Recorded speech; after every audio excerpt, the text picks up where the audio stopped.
Hey beautiful people, welcome to Sickle and Shine. It's your girl marieckofi.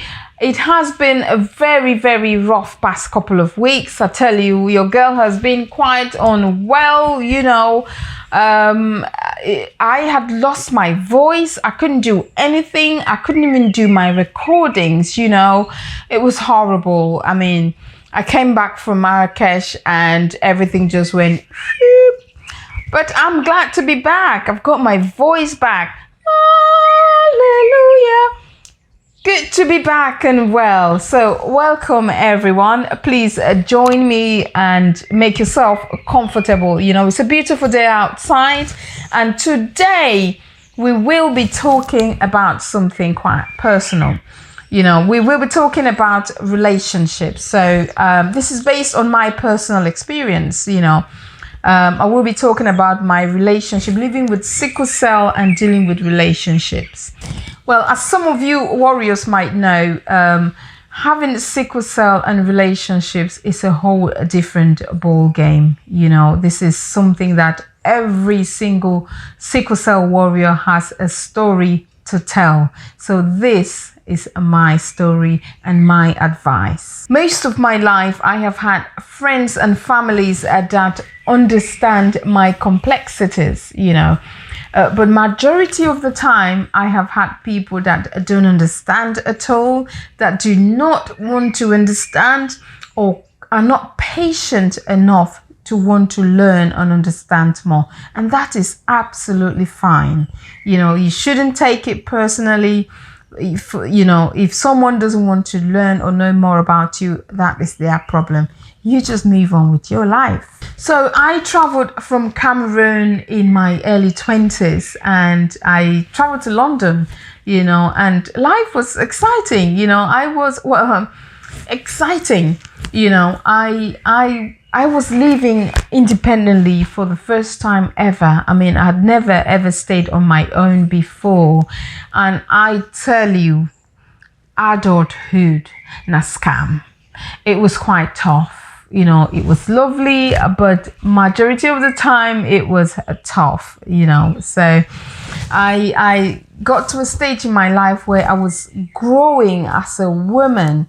I was growing as a beautiful woman. I was having all this attention, My friends wanted to hang out with me, to go out with me. I was having a lot of attention from men, but I wasn't sure how to deal with it, and my situation, if you know what I mean. So you tend to find that people with sickle cell disease a minority of them, I am one of them, I might be wrong, but this is based on my experience, A lot of people with sickle cell disease don't tend to keep relationships for too long. Or shall I say relationships don't keep us for too long. But nonetheless, we thrive. You thrive no matter what. The first thing I will say to anyone, with sickle cell disease or with any form of, health challenge is that be honest, Be honest to whoever comes to your life. Be honest to your friends, Be honest to whoever wants to make a friendship with you so they understand you in your most difficult time. Do you understand your challenges? And if they want to be friends with you, they can make an informed decision. That's what I always say. An informed decision if they want to stick with you as a friend, because you've been honest. I mean, I have had a few embarrassing moments where, I wished they had not happened, but that's part of life, Growing up with sickle cell in my 20s, most of the time in London, my life was quite lonely. I had a number of friends. I had quite a few friends, but I've majority of the time, I noticed that a lot of people were moving away from me due to an embarrassing situation. I remember one time where I'd met up with some friends who had invited me to go out, and while we were waiting for a taxi, I think we were about 8 of us waiting to get into a taxi, and while waiting for a taxi, I'm not sure what happened. Maybe it was the anxiety, I went into a massive crisis, and I had told some of the people in my group about my situation, but they had never witnessed or seen me in that state. And I tell you, when a sickle cell crisis hits, and it doesn't tell you when it's going to hit, when it hits, you will not be recognized. I mean, the amount of pain that you will be in transforms you totally. I was in agony, I just wanted to get to the hospital. So my friends called an ambulance, and the ambulance came and took me to the hospital. And I could see from their reaction that they were quite scared. They were quite concerned, but they were very scared, not sure how to deal with it. Some of them had not seen me like that ever, and I got to the hospital, got better. I came back home, and I noticed that after some time, they were not inviting me out anymore, and I think I wasn't brave enough to ask them why, because I knew, but I didn't want to hear it. So you tend to find yourself being faced with this sort of situation quite a number of times, and this is something that was quite common with me growing up, especially in London. And I remember one time, growing up with sickle cell, you hear all sorts of things, I have had people tell me that, oh, have you ever checked whether you can have babies? I remember one of my aunties, she had sickle cell and she couldn't have children, and these were some of the things that used to bother me quite a lot. And I wasn't sure how to deal with it, how to go about it. Who do I ask, So one day I decided to book an appointment with my GP, with my doctor, that is. And I said to her that, I have this worry and I'm not sure what to do about it. I was wondering if they could do a test, to see if I could get pregnant, if I could have children. And the doctor just laughed at me, that young woman. There's no such thing, okay? Do you have a boyfriend? No, I didn't. So what I will advise you is that go and have sex, and you will know if you can have children or not. And oh my God, I left that doctor's surgery with my head so big and so embarrassed, But of course I didn't know, So I didn't have a boyfriend. So I was like, okay, we'll see. And, friends came and went. And I remember one time I met someone whom I loved very much. I think we had a thing going. I explained to him my situation, and he didn't know anything about sickle cell. So I think because he cared about me to an extent, he wanted to know a bit more. And, he kept asking me lots and lots of questions. I explained to him to the best of my knowledge, So one time he invited me to his house. He lived with his family, with his brothers and sisters and his mom. Dad wasn't around. So it was lovely to meet his family. And when I went, they were asking me all sorts of questions. Oh, where did you find him? He doesn't go out much. How did you get to know each other? Blah, blah, blah. All the things they ask you when you come into their space for the first time. They were lovely. But when I went into the kitchen, I heard him telling his mom about me and telling his mom about my situation with sickle cell. And I noticed instantly from the corner of my eye that his mom changed immediately. And she asked him that, have you thought about what will happen when she's having a child? Do you know that some of them can die while having children? And this hit me like a double-edged sword. I had heard all sorts of things growing up, but this was very painful because I did care about this person. it was very hurtful, and I wasn't sure how he was going to react, how we were going to continue after that. Of course, he loved his mom very much, and I was just hoping that this will mean nothing. We'll find a solution to all these worries. And we had a good time. The mom cooked food and we ate. Went back home, and I just noticed that after a couple of days, I called and no answer.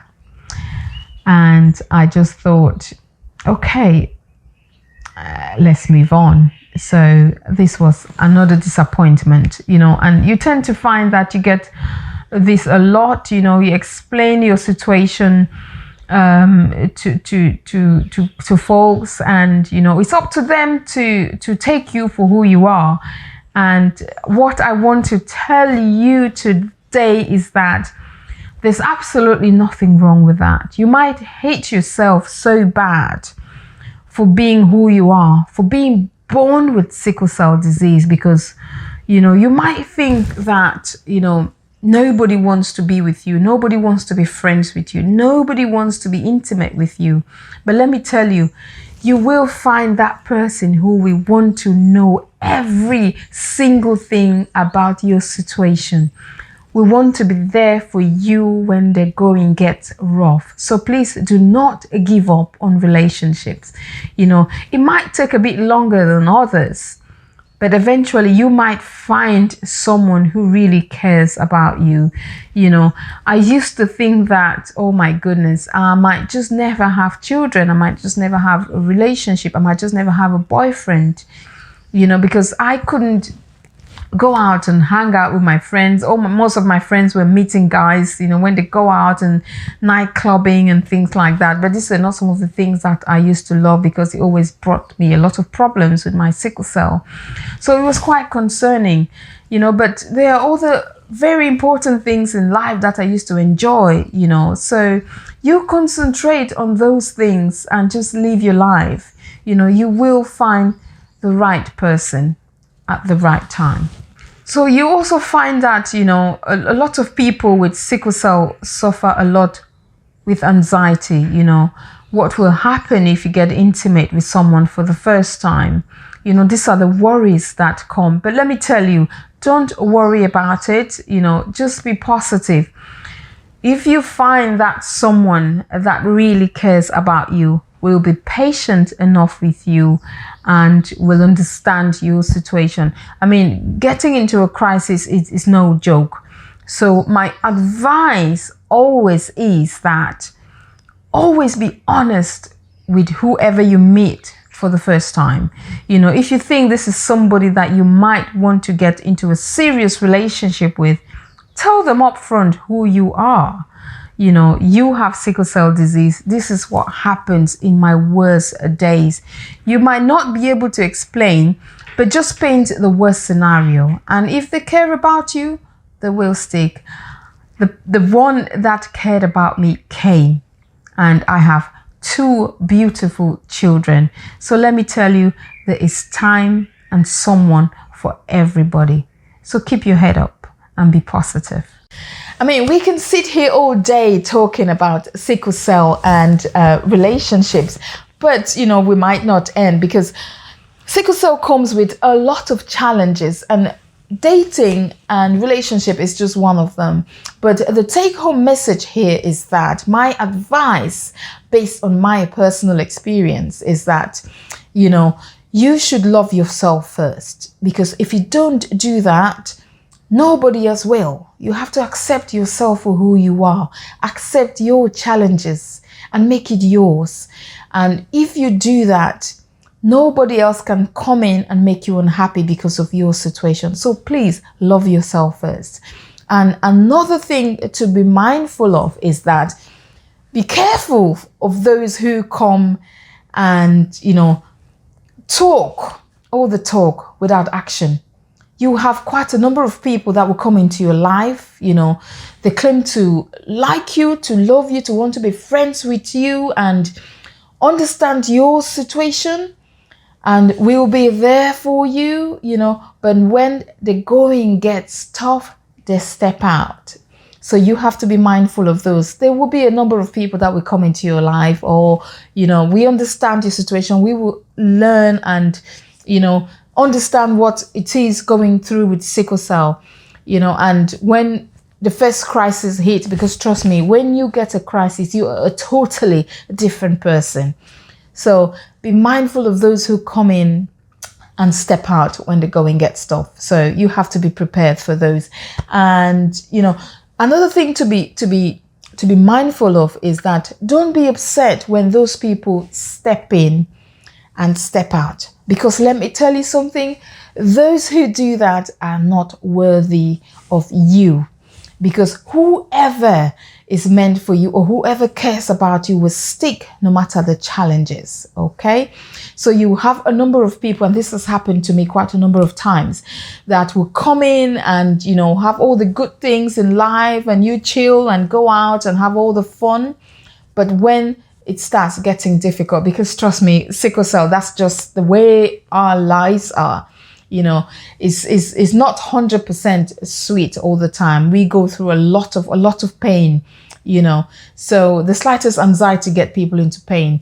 And you might notice that moments like this, they will step out, and you might find that you're calling them, they're not picking up. Don't take it personal. Again, it's their loss, okay? So you have to accept yourself and just be okay with it, and learn from it. That's the thing that I've always, consoled myself, learned from it. And something that it's very important, this should have been the first one. When you meet someone for the very first time and you feel like you want to make a deeper friendship with this person, you want to be a boyfriend or a girlfriend, it is your responsibility to educate them. Not everybody understands what sickle cell is and what we go through living with sickle cell, and you don't expect them to understand and to know it. Some people have never come across anybody with sickle cell disease. You might be the first one that they've met, and because they really like you and they want to know, but you don't have the time to teach them, to educate them, and they step out and you get upset. No, it is your responsibility to educate them and tell them the challenges that you are facing and how they can support you during these challenges. So please be patient with everyone that comes to your life, because it is not an easy thing to live with someone that has sickle cell or any condition whatsoever. It is your responsibility to let them know what they're going to face, because both of you are going to be facing it together.